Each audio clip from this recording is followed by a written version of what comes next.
Hi, my name's Jen. We're here to talk to you today about developing voice technologies for children. And particularly, we're going to look at bringing together the technical aspects with the ethical considerations of how we engage children with these voice technologies safely and responsibly, particularly within the context of the creative industries. And my colleague Sondess and I will talk you through today an exciting project that we've been involved in, and some of the findings as we've gone along in this initial stage. So we are both researchers in DC Labs, the Digital Creativity Labs, and that's based on Hes East in the University of York. It's an interdisciplinary lab, so what you see there is a range of different researchers working from across different backgrounds, working together on different projects. So we have people from education, from psychology, philosophy, the humanities and social sciences, working alongside people from computer science, and neighbouring disciplines.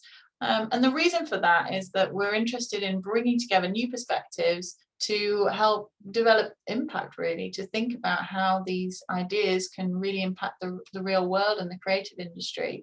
So we have people interested in games, we have people interested in thinking about storytelling, but also a range of different areas like health technologies, and some of us are working on the technical aspects of those ideas, and some of us are reflecting on the social implications of those. And I certainly fall more into the latter camp, with my background being as a social scientist, somebody who has considered for many years through my research the ethics and the philosophy or the political connotations of developments in technology. I'll just introduce my colleague Sondess here. Yeah, hi everyone. So with my background in artificial intelligence, and more specifically in information retrieval and NLP, I'm trying to apply natural language processing tools and information extraction technology to a wide range of projects at DC Labs, going from moment-to-moment prediction in esports to more social impactful projects related to young people and news literacy skills and how to improve the skills through machine learning technology. So Sondess and I have been working together to pull our ideas, really, and to do something quite new, which is to think about how these technologies can affect children. And in particular, there is a real focus on this.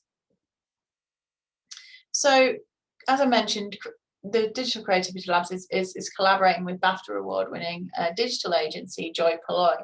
And Joypolare approached the university because they really wanted to develop a sort of a meta story chat tool. So let's imagine you or I or your child is sitting watching their favorite TV program, and they're engaged with it, and they're really, really happy, they're really entertained by it, and they want to kind of develop that interaction even further.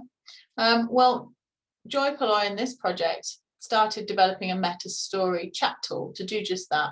And there's other areas in the industry who have started to think about this and really employ voice technologies in this way to enhance a story experience. And what they did was they wanted to think about how do we develop a meta story chat tool, in this case, a voice assisted kind of technology for children specifically, and what are the ethical issues? How can we develop a set of principles or things to just reflect on, if you like, as developers, to engage children safely with these characters from their homes in a way that is responsible, in a way that their parents consent to, in a way that they are kept safe, very importantly. And of course, the important thing to remember is that such devices like Amazon Alexa or Google Home are ubiquitous, and many people have them in their homes. And so the idea was to use that sort of technology to enable children to reflect on what they've watched and hopefully to enhance their experience. The Joypolare project is nearing completion with a prototype tool, and what we've done through that project, and certainly my main part of the project, was to actually review the literature to see who else has been looking at the ethics of this, and I'm going to walk you through some of those implications, and hopefully this will prompt some discussion. Just to start then, we always start with a definition. What is conversational AI? So you'll see this term CAI maybe abbreviated throughout our talk. But these are essentially technologies like chatbots or voice assistants which users can talk to. So it's about interaction. It's about dialogue. They use large volumes of data, as Sondess was describing earlier. They rely on machine learning, NLP, natural language processing, so that it can augment and imitate even the human interaction that we might have around the dinner table. Perhaps one day we'll have young people perhaps talking more to these agents than necessarily the family members, and of course there are implications there. But what these tools do is recognize speech, text input, and translate their meanings across various languages. And of course, these are ubiquitous in our lives. We know them most well. Sort of known forms of conversational AI are things like Cortana, Alexa, Apple's Siri. We're talking about those kinds of effective ways of engaging. And you can see a quote here: already 1 in 4 children between 5 to 16 years of age live in a household with a voice-activated virtual assistant. Now, that was a 2019 quote, and I'm sure it may have increased, and particularly perhaps through the pandemic even more so, as people have been developing ways of, and reliances perhaps on technology. So as I've described, there's an increased attention on the implications of conversational AI, and that's particularly with respect to children's cognitive, social, and linguistic development. In particular, if we think about a child engaging with something like this, it immediately raises questions about cognitive function. How do they learn as a response in a response to working discussing with an agent? What social skills or pro-social behavior might they be learning? And equally, what negative sort of social skills may be a result? And then linguistically, how are they understanding commands? How are they understanding development of question forming, question making, etc.? So there's a whole host of different issues around this sort of cognitive, social, linguistic development that appears in the literature, and these things relate very closely to the broader ethical questions. And this all comes about at the same time as there being a backdrop, if you like, in technology development around the ethicization, as we're calling it here, but really where people are starting to tackle the social implications, thinking more urgently about who this harms, what the unintended consequences might be of technology. And of course, this is increasingly pressing. At the moment, a lot of research effort has focused on privacy as a big concern around these technologies, safety and security, and even access. And we've seen that a lot this year again. But little is actually known about how to responsibly design conversational AI, particularly within that context for children. And in fact, UNICEF are probably one of the most key players at the moment who are starting to really pin down the responsibility aspect to really think about when they're with their online harms paper for that went to the select committee, who are starting to really think about these aspects. So there is a drive from policy, and there's a drive in academia, of course, as well, to do so, to start thinking about reflecting on the responsible development of conversational AI for children. But it's an area that isn't receiving quite as much attention or research effort as maybe it needs. And so this was something that we really wanted to pull together the latest knowledge on. And our team maps a way to sort of think about that social context, but then also to put that on over the sort of framework of what the technology can do or should do. And of course, that involved lots of back and forth between myself, Sondess, and others as well in the team, which involved James Walker, Liam Maloney, and also we have a further paper coming out with Shauna Concannon from Cambridge. So this is quite an interdisciplinary effort. So as Jane have explained it, our main attempt was to develop this ethical, human-centered conversational AI technology that made the balance between AI innovation and ethical consideration. For that, we focused on the technical and societal aspect of conversational AI for children in order to provide recommendation for their adaptation in the real world and in the entertainment sector in particular. For that, to make this recommendation, it was necessary to review the conversational AI architecture and approach, as different methods pose distinct ethical challenge, and the form of interaction the system aims to support as well will require different architecture. So when I say different form of interaction, that could apply answering question about specific book or TV show, as our case, or more open-ended forms of dialogue. So the literature review that we have made, or the one that I made personally, it reviewed existing CI technology, so conversational AI technology, challenge as well with respect to machine learning, natural language processing, and deep learning approach and innovation, and also each component of the conversational AI agent, as I will explain in the next slide. And how those different component requires coordination and integration of several disparate systems performing pseudo-simultaneous tasks.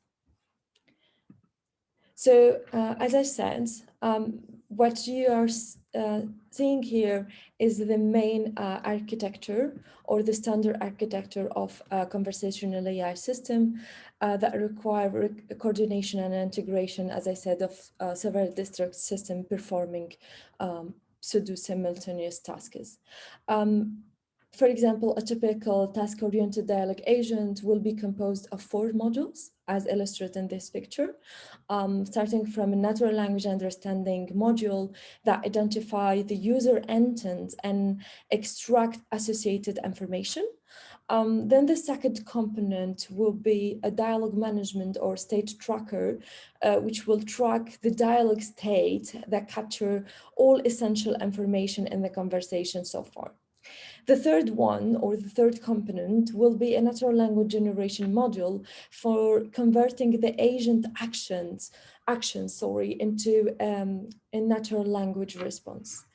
If we take example of any of the ASR, which is the core element in conversational AI that has direct impact on the quality of the interaction. So speech recognition is the main process that translate the spoken utterance into text. And this process in particular have different effect on, or have direct effect on the users, and in our case, on the children. So considering, for example, several sources of acoustic variability may cause considering, for example, the source of acoustic variability, the speaker characteristic, for example, the dialect, the level of stress, and other variable like speaker variability, like momentary and language variation in the voice, for example, due to the emotional express, illness, age, etc. All of those are very important in order to develop an ethical conversational AI system for children. So there is a big trend on applying deep learning model for conversational AI. And that's because all the existing research is going toward an open-ended dialogue systems. But mostly there is two different types of conversational AI that are existing, and we had to look at both of them to be able to come up with a recommendation of which one is more suited for a child-friendly system. So dialogues are typically classified as task-oriented that support the user in completing specific task, or the open domain one that's able to speak on a range of topics as determined by the users, her or himself. So for the domain-specific one, they are a kind of frame-based approach that use a template model to offer a more flexible approach. So mainly they are based on the fact that we need to extract the user intent very accurately from the utterance, which is a crucial step in the NLU, natural language understanding model. In this case, the dialogue flow is not predetermined by the system, but adapts and incorporate the user input and can integrate additional information source to be able to generate human-like conversation. So we found this type of approach in question answering systems. We find them in, for example, like more concrete example in Alexa or Siri assistant. The open-ended dialogue one are data-driven models and our end-to-end approach that have seen great success due to the deep learning model, as I have mentioned. And this one needs the availability of a huge conversational data set, which is still a challenge for the time being. There is a lot of open benchmark that help to advance the research on this field, as well as pre-trained language models, and the transformer are the most known one, like BERT and others version of BERT. So CI application for children may encompass task-oriented or open-ended dialogue to support the functional education or entertainment-related interaction. However, the decision should be made based on ethical consideration that we aim to investigate further in this research work. So what I'm trying to say through this picture here, as it shows, and this is a picture extracted from Geo and all work, there is a huge transition from symbolic to neural, or there is symbolic to neural shifts. It's reshaping the conversational AI landscape by opening up new tasks and user experience that were not possible with older techniques. One reason for this is that neural approach provide a consistent representation for many modalities, capturing linguistic and non-linguistic like image and video, features in the same modeling framework. So at the end, neural approach can be trained in an end-to-end fashion and are robust to paraphrase alternation, but are weak in terms of execution efficiency and explicit interpretability. Sampling approach on the other side are difficult to train and sensitive to paraphrase alternation, but are more interpretable and efficient in execution. So if we're looking into a human-centered approach or a transparent approach, we need to make the choice between efficiency, accuracy, and explainability of the model we are building.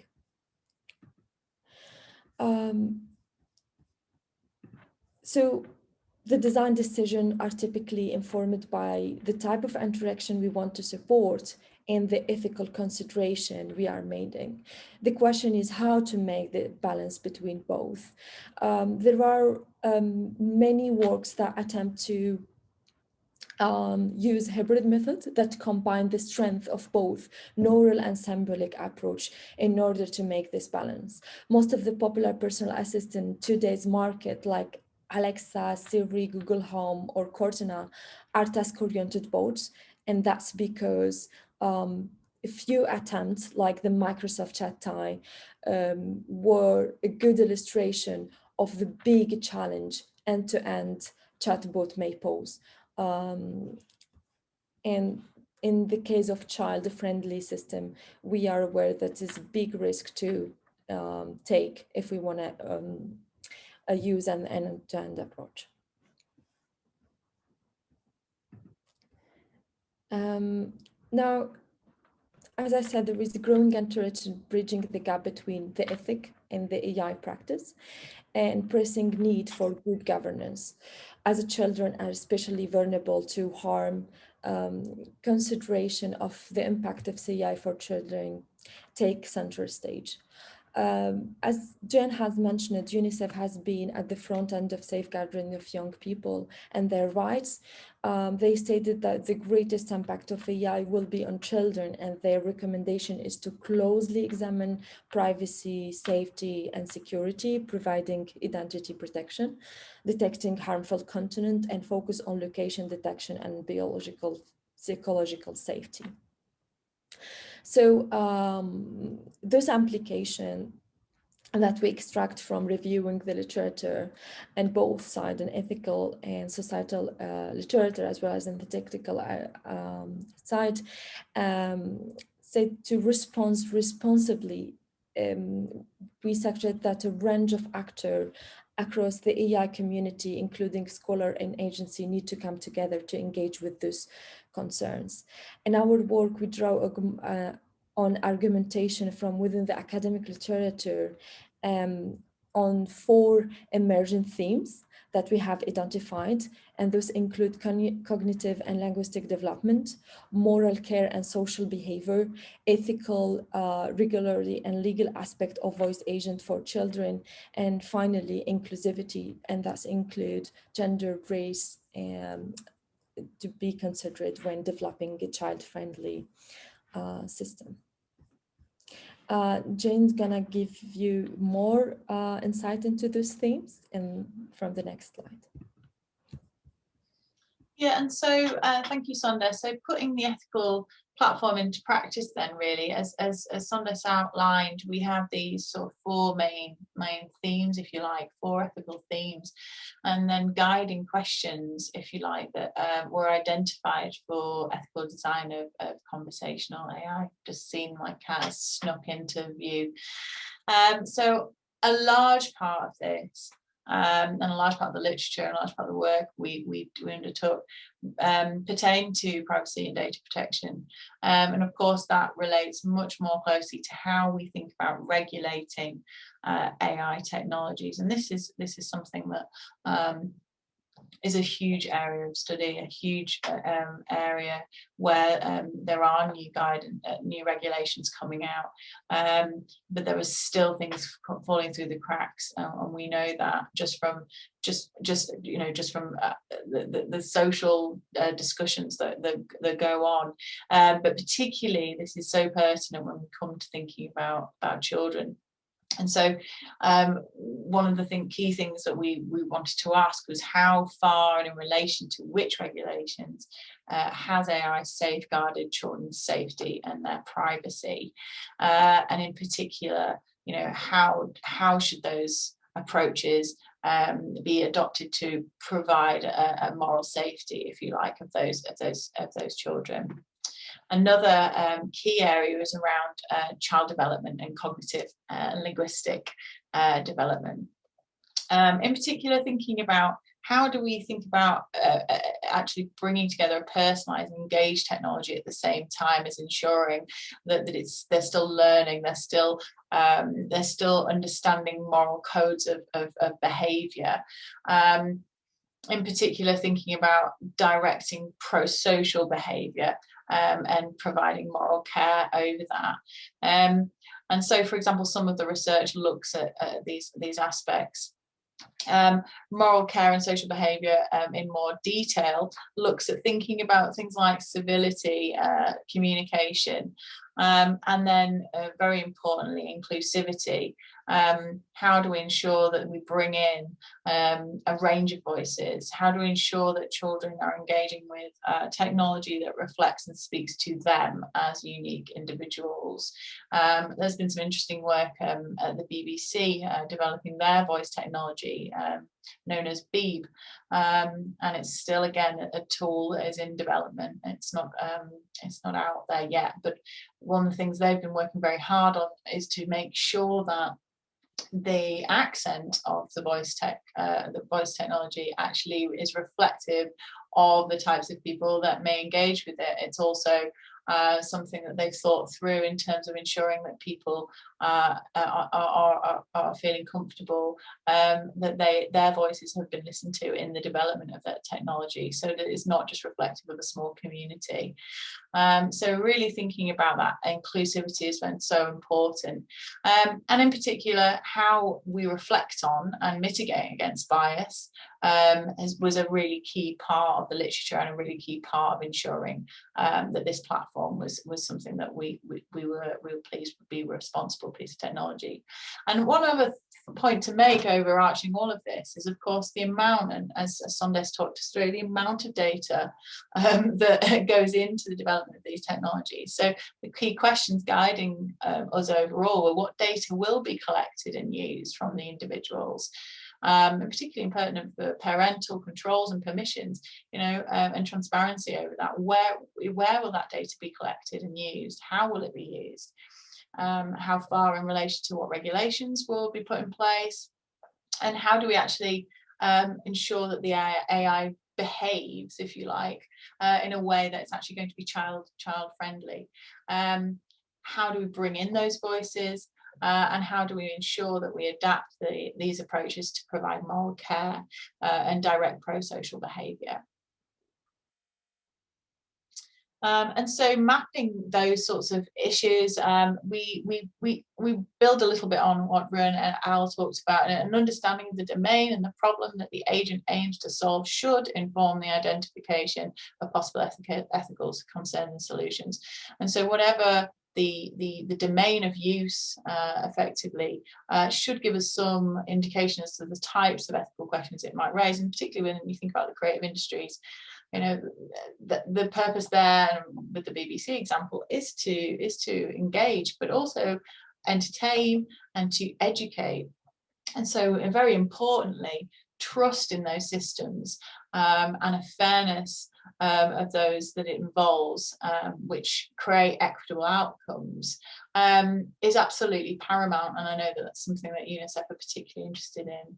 And so, from the outset, thinking about ways in which these systems' behaviours could be harmful, and in what ways, to whom and why, as well as thinking about, you know, underlying issues such as, you know, the lived experience of those people who might be affected by NLP systems. If you imagine things around bias, for example, are very crucial to reflect on, and it's that reflexivity that we're really, really encouraging, because so often technology is developed because it can be, and not necessarily because it should be. And these issues are particularly pertinent for children because, of course, we need to think about safeguarding them. And I think Sondess mentioned the DCMS's online harms paper, and I certainly mentioned it at the start, where we're key to, we're very clear and transparent on making sure that we safeguard the privacy, the security, and the rights of young people. So users should be able to, in that light, ask questions of their devices about how the data is used. There's a big focus on transparency and explainability. Again, as Sondess mentioned, you know, how is this data going to be used? And, you know, how do we ensure that that data is not being exploited in any way? And this still remains relatively unclear. And many actors in the industry are quite risk averse around these technologies for somewhat obvious reasons. But it is about challenging the assumptions as well that might be made, that this could be a benign technology. Of course, it's not the technology itself that is benign or harmful. It's those behind who need to consider approaches in order to recognise and consider the implications of that technology. And so working directly with developers is absolutely key going forward to the responsible innovation of them. For example, there's an example here about NLP systems and bias, for example, thinking about the importance of persona and how they might be anthropomorphized, etc. And these are key issues for students and for younger people. So we've got to the end of our talk. We've raised probably more questions than we've answered them, and this, it's important to note that a lot of this project is preliminary. A large amount of it involved reviewing the literature, seeing where those issues are, looking at the technological kind of issues as well, and trying to marry those up, and then to make a set of recommendations, if you like, to Joypolare. And what we came up with were a series of example questions that they could ask themselves, almost like a checklist. And I know there's going to be more work in this area, and of course that involves a whole body of researchers across hopefully the UK and the world, working together to ensure that these pertinent questions, these pressing issues, are answered and are considered in order to keep our young people safe as they engage and hopefully enjoy this technology. So if there's any questions, we'd love to take them. Thank you for listening. Thank you so much.